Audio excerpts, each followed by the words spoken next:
পশ্চিমবঙ্গের ঝান্ডু ভামেরা কি করিচ্ছে, দল বেঁধে বিজেপিরে ভোট দিছে হাঙ্কেরে বামদের মতো আর কি। গত ইলেকশনে আওয়ামী লীগ বামেরা দল বেঁধে যেমন বিএনপিরে ভোট দিছিল উনকা আর কি।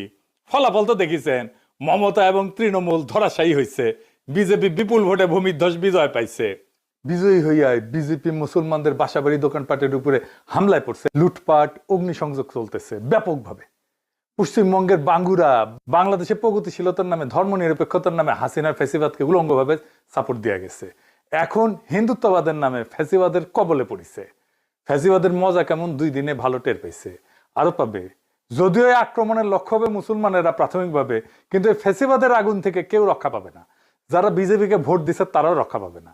যারা নেতা হয়েছে বা মুখ্যমন্ত্রী হিসেবে যার নাম এসছে, এই যে শুভেন্দু অধিকারী, ওর মতো একজন মানুষ বাংলাদেশে জাতীয় নেতা হইতে পারবে না, আঞ্চলিক নেতা হইতে পারবে না। এইটা সাহেব দেখান, তার কিছু বক্তব্য দেখান, শোনান। মুসলমান ভোট দেয়নি, মুসলমান তার আসল লোকে হিজাব পরা মমতাকে ভোট দিয়েছে। বাংলাদেশি মুসলিম অনুপ্রবেশকারী নোয়াখালী চলে যা, ভাগো ভাগো ভাগো।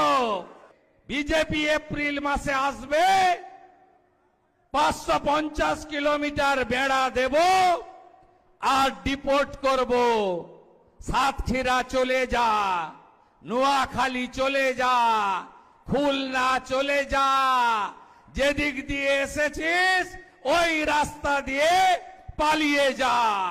যদি সনাতনের বাচ্চা হয়ে থাকে, এদের মুখ দিয়ে চৌরাস্তায় দাঁড় করিয়ে জয় শ্রীরাম বলা। বাংলাদেশের সঙ্গে যুদ্ধ ভারতের কাছে তো কয়েকদিনের ব্যাপার নয়, কয়েক মিনিটেই ফয়সলা হয়ে যাবে। মোল্লা ইউনুস সহ গোটা ঢাকা চাপা পড়ে যাবে। এদেরকে কেউ কাউন্টই করে না, মশা মাছি।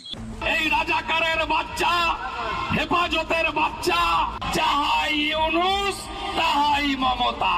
এবং প্রায় 80 লক্ষ থেকে 1 কোটি বহিরাগত রোহিঙ্গা মুসলমান এখানে ঢুকে আমাদের রাজ্য কার্যত দখল করে নিয়েছে। जैसे इजराइल सिखाया गाजा में, उस तरीके से हमारी भारत की 100 करोड़ हिंदू। শুনিছেন? আচ্ছা রিটা সাহেব, ওই যে দেখান, ওই যে বাংলাদেশিদের দরদর বলে যে দাওয়া করেছিল, ওটা দেখান।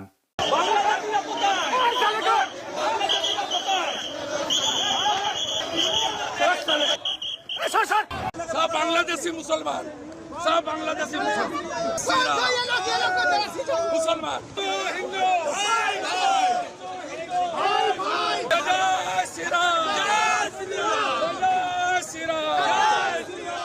দেখেছেন বাংলাদেশে কখনো এরকম